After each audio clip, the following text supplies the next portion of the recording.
over the last few weeks, the amount of humanitarian aid going into Gaza has significantly increased. In the coming days, the amount of aid going into Gaza will continue to scale up even more. Food, water, medical supplies, shelter equipment, and other aid, more of it is going into Gaza than ever before. This increase in aid is a result of increased efforts, among them opening the Israeli port of Ashdod and a new crossing that was opened into northern Gaza, and increasing the amount of aid coming from Jordan through Israel, entering Gaza through the Kerem Shalom humanitarian aid crossing.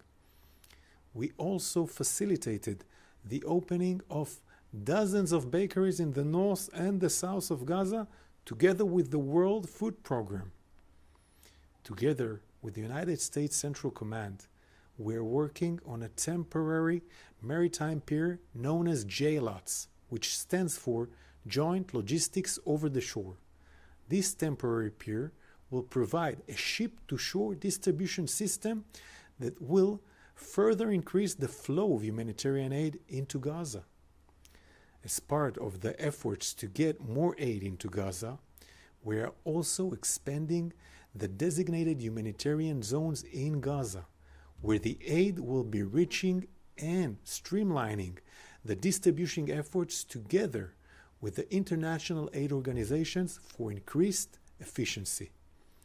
Getting aid to the people of Gaza is a top priority because our war is against Hamas, not against the people of Gaza.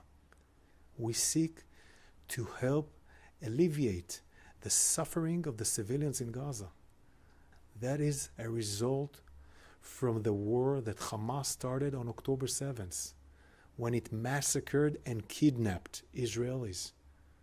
The Israel Defense Forces operate according to the international law. We make vast efforts to minimize harm to civilians that Hamas is hiding behind, because we see the suffering of civilians as a tragedy, while Hamas sees the suffering of civilians as a strategy. That's why Hamas intentionally hides among civilians. That's why Hamas wages war from within civilians. And that's why Hamas has been stealing aid meant for civilians in Gaza. We will continue to pursue Hamas everywhere in Gaza. We will continue to do everything in our power to bring back home our hostages. We will continue to fulfill our mission. Free our hostages from Hamas and free Gaza from Hamas.